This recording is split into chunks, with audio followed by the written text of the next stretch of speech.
ഏറ്റവും പ്രസന്നവതിയായ ഭാവത്തിലാണ് പൊങ്കാല ദിനത്തിൽ നമുക്ക് ആറ്റുകാലമ്മയെ കാണാൻ കഴിയുന്നത്. പക്ഷെ അതിനു മുൻപൊരു ചരിത്രമുണ്ട്. അത് മധുരാപുരി എരിച്ചു വന്ന ചരിത്രമാണ്. ഒരു ഏറ്റവും താഴ്മയുള്ള എളിയ പാതിവൃത്യം വ്രതമായി അനുഷ്ഠിച്ച ഒരു സ്ത്രീ, ഒന്ന് ഉറക്കെ ഒരു പക്ഷേ സംസാരിക്കാതിരുന്ന ഒരു സ്ത്രീ എത്രത്തോളം വലിയ ശക്തിയാണ് അവരുടെ ഉള്ളിൽ ഒളിപ്പിച്ചു വെച്ചിരുന്നത് എന്ന് അധികാരത്തിൻ്റെ ഏറ്റവും അപ്പുറത്ത് നിൽക്കുന്ന ഒരു വലിയ ഭരണവർഗം തിരിച്ചറിഞ്ഞ കാഴ്ച കൂടിയാണ് കണ്ണകിയുടെ ചരിത്രം. നമ്മളത് കേട്ടിട്ടുള്ളതാണ്.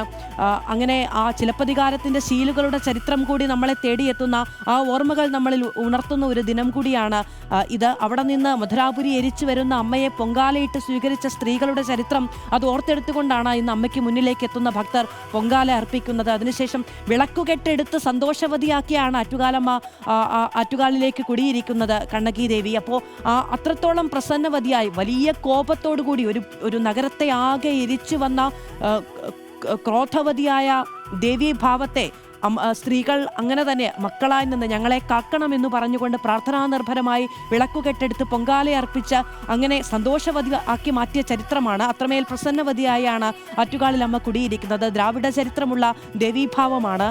ആ അമ്മയ്ക്ക് മുന്നിലേക്കാണ് സ്ത്രീകൾ പ്രാർത്ഥനയുമായി എത്തുന്നത് എന്നതാണ് പ്രത്യേകത. അതുകൊണ്ട് തന്നെ കുടുംബത്തിന് വേണ്ടിയുള്ള, നമുക്ക് അറിയാവുന്നതാണ് കണ്ണകിയുടെ ചരിത്രം, കുടുംബത്തിന് വേണ്ടിയുള്ള അർപ്പണബോധത്തോടുകൂടി ഒരു വർഷം മുഴുവൻ കാത്തിരുന്ന അവിടെ നിന്ന് അമ്മയിലേക്ക് വരുന്ന സമയത്ത് സ്വന്തം കുടുംബത്തെ അമ്മയിലേക്ക് ഭരമേൽപ്പിച്ചുകൊണ്ടാണ് അവിടെ നിന്ന് ഇറങ്ങി വരുന്നത്. നമ്മുടെയൊക്കെ ഒരു വലിയ വിശ്വാസവും ശക്തിയുമാണ്. നമ്മൾ വലിയ ആളുകളായിരിക്കും, നമുക്ക് എന്തും ചെയ്യാൻ കഴിയുമായിരിക്കും, നമ്മളായിരിക്കാം ഒരുപക്ഷെ നമ്മുടെ കുടുംബത്തിൻ്റെ സാമ്പത്തിക സ്രോതസ്സ്. പക്ഷേ നമ്മുടെ ബലം എന്ന് പറയുന്നത് അമ്മ അവിടെ ഉണ്ട് എന്നുള്ളതാണ്. ആ വീട്ടിൽ നിന്ന് അമ്മ ഇറങ്ങി വരുമ്പോൾ അമ്മയുടെയും ബലം, ഞാൻ എൻ്റെ അമ്മയെ ആറ്റുകാലമ്മയെ എൻ്റെ കുടുംബത്തിൻ്റെ സുരക്ഷ ഭരമേൽപ്പിച്ചുകൊണ്ട് ാണ് തിരിച്ചു വരുന്നത് എന്നുള്ളതാണ്.